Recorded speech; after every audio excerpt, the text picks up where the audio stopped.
Bayangkan kamu sedang duduk di depan layar komputermu, mencoba menyelesaikan tugas yang sudah menumpuk. Tapi, alih-alih fokus, kamu malah tergoda untuk membuka media sosial, scrolling tanpa henti, mencari sesuatu yang mungkin saja bisa membuatmu lebih semangat. Tapi apa yang terjadi? 5 menit berubah jadi sejam, dan tugasmu tetap belum tersentuh. Pernahkah merasa seperti itu? Sebenarnya, apa yang sedang kita cari? Jawabannya sederhana, dopamin. Dopamin adalah zat kimia di otak kita yang memberikan perasaan senang, puas, bahkan semangat. Dia bekerja seperti tombol reward yang membuat kita terus mengejar hal-hal yang menyenangkan. Tapi ada satu masalah besar, di zaman sekarang, kita terlalu sering memencet tombol itu. Dengan ponsel di tangan kita, notifikasi yang terus berbunyi, dan hiburan tanpa batas, dopamin kita terus-menerus diberi stimulasi, sampai akhirnya jadi kebas. Bayangkan dopamin ini seperti pintu. Ketika terlalu sering diketuk, lama-lama pintu itu jadi rusak. Dan itu yang membuat kita sulit merasa puas atau fokus.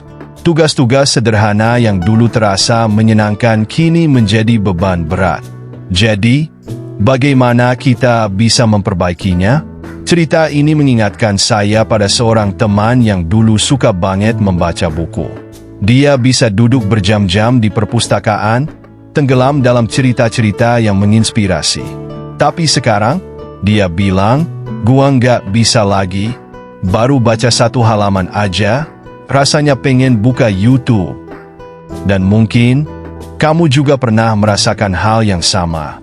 Kita kehilangan kemampuan menikmati hal-hal kecil karena dopamin kita sudah terlalu tergantung pada hal-hal besar, instan, dan cepat.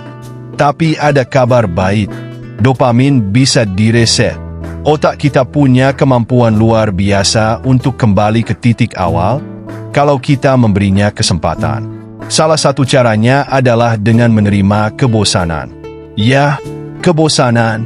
Kebosanan itu seperti ruang kosong di mana otak kita bisa beristirahat dan memperbaiki diri. Kamu tahu nggak?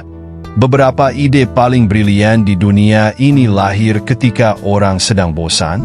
Albert Einstein, misalnya, menciptakan teori relativitas ketika dia membiarkan pikirannya mengembara. Kebosanan itu ibarat hujan yang menyegarkan tanah setelah musim kering panjang. Cobalah sesekali istirahat tanpa membuka ponselmu. Duduk saja di balkon, lihat langit, atau dengarkan suara alam di sekitarmu. Awalnya mungkin terasa aneh, bahkan menyiksa, tapi di sanalah keajaiban dimulai. Ketika kamu melepaskan otakmu dari stimulasi berlebihan, dopamin mulai reset. Tugas-tugas kecil yang dulu membosankan perlahan-lahan terasa menyenangkan lagi. Ada cerita lain. Seorang meditator berpengalaman pernah berkata begini, "Ketika kamu berhenti mencari kebahagiaan di luar, kamu akan menemukannya di dalam." Meditasi adalah salah satu cara terbaik untuk membantu otak kita kembali peka terhadap reward. Duduk diam, fokus pada napas, biarkan pikiran berlalu tanpa kamu kejar. Memang sederhana, tapi jangan salah, ini adalah latihan yang bisa mengubah cara otakmu merespons dunia. Dan ingat ini, fokus pada satu hal dalam satu waktu. Kita sering berpikir multitasking itu keren, seolah-olah semakin banyak yang kita kerjakan, semakin produktif kita jadinya. Padahal, multitasking itu musuh besar dopamin. Ketika kita melompat dari satu tugas ke tugas lain, otak kita seperti mesin yang dipaksa bekerja tanpa jeda. Lama-lama, dia akan kehabisan tenaga. Bayangkan kamu sedang berjalan di hutan. Kalau kamu terus melompat dari satu pohon ke pohon lain, kamu nggak akan sempat menikmati perjalanan. Tapi kalau kamu fokus pada satu jalur, kamu bisa melihat keindahan sekitar, mendengar suara burung, bahkan mencium aroma tanah basah. Sama seperti tugas, ketika kamu fokus pada satu hal, otakmu akan masuk ke kondisi yang disebut flow.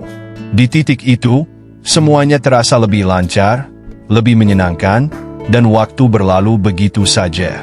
Kuncinya adalah ini, perlambat ritmemu. Dunia ini sudah terlalu cepat, terlalu ramai, terlalu penuh. Kadang, solusi terbaik adalah dengan sengaja memilih untuk melambat. Cari keindahan dalam hal-hal kecil. Rasakan napasmu, dengarkan suara hujan, nikmati prosesmu, apapun itu. Dopamin bukan musuh. Dia adalah teman yang bisa membantumu mencapai potensi tertinggi. Tapi seperti teman baik, dia juga butuh ruang dan waktu untuk istirahat. Dengan menerima kebosanan, mempraktikkan mindfulness, dan fokus pada satu hal dalam satu waktu, kamu sedang memberikan otakmu kesempatan untuk kembali menemukan kebahagiaan sejati dalam apa yang kamu kerjakan. Jadi, kalau kamu merasa kehilangan semangat atau sulit fokus, jangan khawatir.